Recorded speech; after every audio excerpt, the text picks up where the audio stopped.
பொதுவாக சோஷியல் மீடியாவில் பார்த்தீங்கன்னா நிறைய டாபிக்ஸ் வந்து டிபேட்டில் இருக்கும். ஒரு பக்கம் இஸ்ரேல் பிரச்சனை போயிட்டு இருக்கோம், இன்னொரு பக்கம் வந்து ரஷ்யா பிரச்சனை போயிட்டு இருக்கோம், இன்னொரு பக்கம் பெட்ரோல் விலை ஏறிச்சுட்டு அப்படின்னு. இது எல்லா நேரத்துலையும் வந்து காமனாக ஒரே ஒரு பிரச்சனை வந்து போயிட்டே இருக்கு அப்படின்னா 90s கிட்ஸுக்கு திருமணம் ஆகுமா ஆகாதா? ஸோ 90s கிட்ஸ்னு பார்த்தோம், ஏன் அப்படியான திருமணத்தை மட்டும் ஏன் சொல்கிறாங்க அப்படின்னு பார்த்தோம் அப்படின்னா 90s கிட்ஸில் இருக்கக்கூடிய ஆண்கள் பெரும்பாலும் பார்த்தீங்கன்னா சிலருக்கு கல்யாணம் ஆகாமல் இருக்குது. ஆனால் 90s கிட்ஸ்லன்னு சொல்லக்கூடிய பெண்களுக்கு கல்யாணம் இருக்குது, ஆனால் அதே செக்மெண்ட்டில் இருக்கக்கூடிய ஆண்களுக்கு கல்யாணம் ஆகாமல் இருக்குது. அப்போ அங்கே ஏதோ ஒரு பிரச்சனை இருக்குது, இல்லாமல் இல்லை. ஸோ அதனால தான் தமிழா இந்த டாபிக் பற்றி பேசலாம்னு நினச்சிது. ஸோ இந்த தமிழா நிகழ்ச்சியில் ஒரு பக்கம் காதல் செட் ஆகாத 90s கிட்ஸும், இன்னொரு பக்கம் திருமணமாகாத பெண் பிரபலங்களும் தான் பேச இருக்கிறாங்க. ஸோ ஃபஸ்ட்டு உங்களுக்கே சான்ஸ் கொடுத்துட்றேன், சரியா? உங்களுடைய ஃபர்ஸ்ட் கிரஷ் நீங்கள் 90s கிட்ஸ் தானா? ஹேர் ஸ்டைல்லாம் பார்க்கும்போது டவுட் சார் ஒன்றும் இல்லை. இல்லை, அது அப்போதே இருந்த பள்ளிவரவு காலங்களில். குணால் சார் ஃபேன் நினைக்கிறீங்க, ரைட்டா? உங்களோட கிரஷ் ஃபர்ஸ்ட் கிரஷ் சார், கிரஷ்னே தெரியலையா? 8th அப்புறம் தான். 8th அப்புறம் மோஸ்ட்லி ஏன்னா வில்லேஜ் கல்ச்சரில் இருக்கும்போது ஒரு விஷயத்தை நம்ம ஏதாவது ஈடுபட்டோம்னா கூட வீட்டிலேருந்து அடி விடும் பயம். ஜாயின்ட் ஃபேமிலி அப்படி இருக்கும்போது பார்த்தீங்கன்னா முதல்ல எங்கள் அத்தை பொண்ணு மேலே தான் வரும். கடைசி வரைக்கும் சொல்லலை, வேறத்தவங்க மேரேஜ் பண்ணிட்டாங்க. ஓகே. ஆனால் சார் உங்களை பார்க்கும்போது சார், இந்த ஸ்கூல்லலாம் இந்த 8th படிக்க புக்கை பார்த்தீங்கன்னா அதில் வந்து ஒரு படம் போட்டிருக்கோம், சின்ன பையனோட படம் போட்டிருக்கோம். நடுவில் வகுடு சிவி ஐடல் பாய் குட் பாய் எப்படி இருப்பாங்க அப்படின்னு சொல்லி ஒரு இது போட்டிருக்கோம். குட் பாய் பேட் பாய்னு போட்டிருக்கோம். அதில் குட் பாய்க்கு ஒரு அடையாளத்தை போட்டு ரவுண்டு போட்டிருப்பாங்க. அந்த மாதிரி இருக்கீங்க சார் நீங்கள். நீங்களாவது குட் பாய்ன்னு சொல்லிட்டீங்களா? Super super super super. 7th standard படிக்கும்போது ஒரு பொண்ணு சார், அவங்க தான் என்னோட ஃபர்ஸ்ட் கிரஷ். ஓகே, அடுத்து 11th படிக்கும்போது சார் நல்ல ஃப்ரெண்டாக இருந்தாங்க. எங்கள் லவ்வர்ஸோடனா ட்ராஷ் லிஸ்ட்டில் போட்டுருவாங்களோன்னு அவங்கள க்ரஷ் லிஸ்ட்லேயே வச்சுட்டேன். அது ட்ராஷ் லிஸ்ட்டா? கசக்கி போடா வெளில குப்பையில் போட்டால் ட்ராஷ் லிஸ்ட். ஓகே, ட்ராஷ் லிஸ்ட்டில் போட்டுருவாங்களோன்னு க்ரஷ் லிஸ்ட்லேயே அவங்கள வச்சுட்டேன். ஓகே, அடுத்து வேற? காலேஜ் படிக்கும்போது இருந்துச்சு. பேர் சொல்லணும், பேர் சொன்னால் ஊரில் பிரச்சனை ஆயிடும். பேர் சொன்னால் ஊரில் பிரச்சனை, க்ரஷ்ஷாக வச்சதுக்கே பிரச்சனை ஆகிடுமா? சரிதான் சார். எனக்கு வந்து 11th படிக்கும்போது எங்கள் கிளாஸ் டீச்சரோட பொண்ணை விரும்பினேன். ஆனால் கடைசி வரைக்கும் சொல்லவே இல்லை. ஒரு 2 வருஷம் ஃபாலோ பண்ணேன், அப்புறம் அங்கேருந்து வெளில வந்துட்டேன், காலேஜ் வந்துட்டேன். நீங்கள் நான் ஸ்கூல் படிக்கும்போது ஸ்ட்ரிக்டான பிடி மாஸ்டர் மாதிரி இருக்கீங்க. நீங்கள் 90s கிட்ஸ் தானா? ஓகே, அடுத்து? ஆக்சுவலாக எனக்கு க்ரஷ்ஷு லவ்னா என்னதுன்னு தெரியல ஸ்கூல் படிக்கிற வரைக்கும். எனக்கு வந்து ஸ்பெசிஃபிக்காக இவங்க மேலே க்ரஷ்ஷுன்னெலாம் கிடையாது. எனக்கு வந்து அக்கறை காட்டினாவோ ஒரு அன்பு காட்டினாவோ, பெரியவங்களாக இருக்கட்டும் சின்னதவங்களாக இருக்கட்டும், ஒரு அக்கறை காட்டினா அவங்க மேலே ஒரு க்ரஷ் வந்துடும். ஏன்னா நம்ம மேலே ஒரு அன்பாக இருக்காங்க, மேலே யார் அக்கறை காட்டுறாங்களோ அவங்க மேலே க்ரஷ் வந்துடும். மேலே எனக்கு க்ரஷ் வந்துடும். சரிதான். ஓகே, இப்போ இவங்க பேசுனதில் கேட்டிருப்பீங்க, கொஞ்சம் அப்பியரன்ஸாகவும் பார்த்துருப்பீங்க. இதில் இந்தந்த விஷயங்கள்லாம் இவங்க வந்து லேக்காக இருக்காங்க, இன்றைக்கி தேதிக்கு எங்கெல்லாம் போயிட்டுருக்கு, இன்னும் வந்து அதெல்லாம் சொல்லிக்கிட்டு 90s கிட்ஸ் வந்து இங்கெல்லாம் லேக்காக இருக்காங்க அப்படின்னா என்ன சொல்லுவீங்க? லேக்காக இருந்தால் தான் அவங்க 90s கிட்ஸு. வர ட்ரெண்டுக்கு ஏற்ற மாதிரி அப்டேட் பண்ணுறவங்க வந்து 90s கிட்ஸுக்கே கிடையவே கிடையாது. சரி, எதுலலாம் சொன்னீங்கன்னா அப்டேட் பண்ணுவாங்கல்ல, இப்படி சொல்லியே அவங்க லேக்காக இருக்க வைக்கிறது, அதுக்கப்புறம் எல்லாத்தையும் இப்படி பேச வேண்டியது. நானும் ஒரு 90s கிட்ஸ் தான்.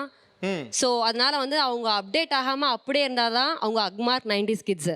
இந்த லாஸ்ட்டாக ஒருத்தர் உட்காந்துருக்காரு பாருங்களேன், நான் பார்த்த வரைக்கும் அவர் தான் அக்மார்க் 90s கிட்ஸு. க்ரஷ்ஷு பல் வளர்க்குற ப்ரஷ்ஷுன்னு எனக்கு எதுவும் தெரியாது சார். எனக்கு தெரிஞ்சதெல்லாம் பார்த்தீங்கன்னா ஒன்றே தான் சார். கரெக்டாக சொன்னார். இப்போ வரைக்குமே வந்து crush, love, boy bestie, girl bestie ஒரு செட்டு வச்சுருக்காங்க. அதுக்கெல்லாம் உண்மையான மீனிங் வந்து 90s கிட்ஸுக்கு உண்மையிலே தெரியாது. பக்கத்தில் இருக்கவங்ககிட்ட கேட்டு பல்பு வாங்கிப்பாங்க, அதை கற்றுக்கவும் மாட்டாங்க. ஸோ அப்டேட் ஆகாமல் இருந்தால் தான் அழகான 90s கிட்ஸு. இப்போ கேட்ட வரைக்கும் பாத்தீங்கன்னா இவங்க யாருக்குமே தைரியம் இல்லை அப்படின்னு தோணுது. தைரியம் இல்லையா? எல்லாருமே வந்து க்ரஷ் அவர்லாம் சொன்னாரே, போய் சொல்லிட்டோன்னா எங்க குப்பையில போட்டுருவாங்கன்னு சொல்லிட்டு நான் க்ரஷ் லிஸ்ட்லேயே வச்சுட்டேன். ஸோ அவங்க யாருக்குமே வந்து அந்த க்ரஷ்ஷை வந்து லவ்வா மாற்றி லவ்வரை வந்து ஒய்ஃபா மாத்திர தைரியம் இல்லை அப்படின்னு சொல்லிட்டு நான் நினைக்கிறேன். ரச்சகன் படம் பார்த்துருப்பீங்க, இன்னுமா கை நடம்பு படைக்கல. சரி, ஓகே, வேற யாராவது 90s கிட்ஸ் இந்த விஷயங்கள் லேக்காக இருக்காங்க? அவுட்ஃபிட் ஃபஸ்ட்டு விஷயம். அண்ட் செகண்ட் வந்து அவங்க பேசுகிற விதம். இப்போது வந்து பொண்ணுங்க வந்து இம்ப்ரெஸ் ஆகுறதே வந்து ஒருத்தவங்க பேசுகிறத பொறுத்து தான் திருப்பி ரிப்ளை பண்ணுறது. இப்போ நான் போயிட்டு ஸ்ட்ரைட்டாக ஒரு பொண்ணுக்கிட்ட வந்து ரூடாக பேசினாவோ இல்லைனா வந்து நான் லவ் பண்ணுறேன் அப்படின்னு லைக் ஒரு வே இருக்குது, ஒரு வே ஆஃப் டாக் இருக்குது. லைக் ஒரு பொண்ணுக்கிட்ட பேசணும் அப்படின்னா இம்ப்ரெஸ் பண்ணணும். இப்போ இருக்க பசங்களாம் ரொம்ப தெளிவாக இருக்காங்க. லைக் க்ரஷ்னா போய் ஸ்ட்ரைட்டாக போய் பேசுகிறாங்க. பொண்ணுங்களை வந்து ஃபஸ்ட்டு ப்ளஷ் பண்ண வைக்கிறாங்க. ஆக்சுவலி 2K கிட்ஸ் வந்து இதை பயங்கரமாக ஃபாலோ பண்ணுறாங்க. ஸோ எனக்கு தெரிஞ்சு இங்கே பேசினவங்க யாருமே வந்து அந்த மாதிரி பேசலை. எல்லாருமே பயப்படுறாங்க, பொண்ணுன்னா அப்படி பார்த்து பேசணும், ஃப்ரெண்டு எங்கே போயிட போகிறாங்க அப்படின்றது எல்லாருக்குமே இருக்குது. பொண்ணுங்கிட்ட பேசுறதுல என்ன தயக்கம், என்ன பயம்? எங்கள் வில்லேஜ் சைட்லாம் பார்த்தீங்கன்னா ஒரு பொண்ணுக்கிட்ட பேசினாவே அது வேறு விதமாக இருக்கும். சாருக்கு தெரியும். ஓகேங்களா? எடுத்த உடனே நம்ம போய் டக்குன்னு பேசிட முடியாது. ஃபஸ்ட்டு ஃபாலோ பண்ணுவோம், பேசுவோம், ட்ரை பண்ணுவோம், பேரை பார்க்குவோம், லுக். பாலம் எப்பயுமே பாலத்து மேலே போய் செட்டு போட்டு உட்காந்துக்குவோம். அது சாருக்கு எல்லாத்துக்குமே தெரியும். உங்களுக்கு எல்லாமே நீங்கள் வில்லேஜ் சாருக்கு தெரியும் அப்புறம் நானும் நீங்களும் சேர்ந்து சைட் அடிச்சு போற மாதிரி நினைச்சுப்பாங்க. சும்மா சாருக்கு தெரியும். நீங்க யார், எந்த ஊர் பஸ்டா சொல்லுங்க? மதுரை. நான் திருநெல்வேலி. சும்மா சாருக்கு தெரியும் அப்புறம் எல்லாம் நீங்க நானும் செட் நீங்க பார்த்துருப்பீங்க, அது சொல்றேன். ஸோ எல்லாமே காலகட்டத்தில் கடந்து வந்த பாதை இதெல்லாமே. ஸோ அதனால வந்து பயம் அப்படின்றதெல்லாம் கிடையாது. இந்த மாதிரி அந்த பொண்ணுக்கிட்ட போய் பேசினா ஏதாவது சங்கடப்பட்டுருமான ஒரு உறுத்தல் இருக்கும்.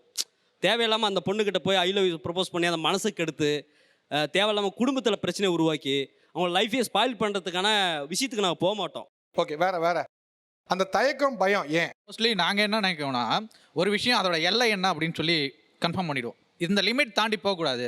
போகிறதுக்குரிய தைரியமும் குறைவு. அப்பா அம்மாவை டிஃபன் பண்ணியிருக்கிறதால சிம்பிளாக அளவுக்கு மிஞ்சினா அமுதம் நஞ்சு அப்படிங்கிற மாதிரி எங்களுக்கு வந்து நெகட்டிவான விஷயங்கள் சீக்கிரமாக போக மாட்டோம். அப்போ வந்து இப்போ இருக்க பசங்க மோஸ்ட்லி பார்த்தீங்கன்னா 2K எதை வந்தாலும் சமாளிக்கிற திறன் அதிகமாக இருக்குது. பாசிட்டிவ் நெகட்டிவ் எல்லாமே எங்கள்கிட்ட அந்த பேலன்ஸ் பண்ண முடியல அப்படிங்கிறதால நம்ம பயமாகவே இருக்கிறதால தான் லைட்டாக கொஞ்சம் டிஃபன் ஆகுது. வேற யாராவது இந்த பய தயக்கத்தை பற்றி? ஆக்சுவலாக நான் சொன்னேன்ல சார், 7th ஸ்டாண்டர்டில் ஒரு பொண்ணு மேலே க்ரஷ் இருந்துச்சு. அந்த பொண்ணுக்கு மறுநாளே நான் லெட்டர் கொடுத்துட்டேன். பயமே இல்லையே. மறுநாளே புக்கில் லெட்டர் வச்சு கொடுத்துட்டா. அந்த பொண்ணு எடுத்துன்னு போய் பிரின்சிபால் கிட்ட கொடுத்துட்டா. அப்புறமா ஏன் என்ன காதல் செட் ஆக மாட்டேங்குது? பயம் இல்லை, தயக்கம் இல்லை. அதான் சார், பிரின்சிபால் கிட்ட கொடுத்துட்டா. அந்த பிரின்சிபால் கிட்ட எங்கள் வீட்டில் சொல்லாதீங்கன்னு நான் பட்ட அவஸ்தை இருக்கு. எனக்கு தான் சார் தெரியும் அந்த அவஸ்தை படிக்கும் போதே. ஆமாம் சார், அதனால தான் அங்கேருந்து தான் நாங்கள் வந்து ஸோ அங்கேயே வந்து ஒரு ஃபெயிலியரை ஃபேஸ் பண்ணதுனால தான் நாங்கள் வந்து போய் தைரியமாக மறுபடியும் இந்த மாதிரி மறுபடியும் அந்த ரிஜெக்ஷனை நான் ஃபேஸ் பண்ண நினைக்கல. இப்போ இந்த மாதிரி எந்தெந்த விஷயங்களை அப்டேட் ஆகாமல் இருக்கான்னு நினைக்கிறீங்க? நான் நிறைய பார்த்தேன் 90s கிட்ஸ். இப்போ அவங்க சொன்னதை வச்சு நான் சொல்கிறேன். அவங்க வந்துட்டு அந்த பொண்ணு வீட்டில் என்ன பிரச்சனை ஆகும், அந்த பொண்ணோட மனசு பற்றி பேசுகிறாங்க. ஸோ அந்த மாதிரி நிறைய யோசிக்கிறதுனால தான் அவங்க 90s கிட்ஸாக இன்னும் அப்படியே இருக்காங்க. ஸோ இது வந்து எனக்கு லேகாக ஃபீல் ஆகல. அதுதான் அவங்க சொன்ன மாதிரி இவங்க இப்படி இருக்கிறதுனால தான் அவங்க 90s கிட். இல்லை, ஆக்சுவலாக எனக்கு என்னன்னா, எல்லாருமே சொல்லி வச்ச மாதிரி அவங்களுக்கு பாராட்டு பத்திரம் வாசிக்கிறீங்க, ஆனால் அவங்க லவ் செட் ஆக மாட்டேங்கிறாங்க.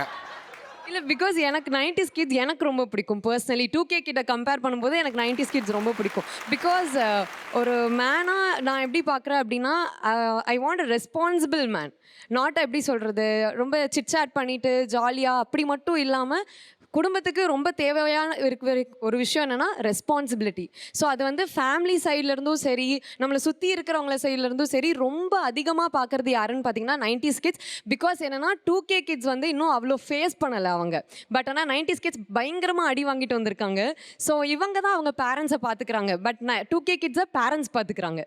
ஆனால் ஒன்று, எல்லாத்தையும் வந்து இப்படி பாராட்டி அவங்கள சிங்கிளாகவே வச்சு கடைசியில் முரட்டு சிங்கிள்னு சொல்ல வச்சிடணும். இல்லை, எங்களை மாதிரி அக்செப்ட் பண்ணுறது நிறையா 2K கிட்ஸ் இருக்காங்க.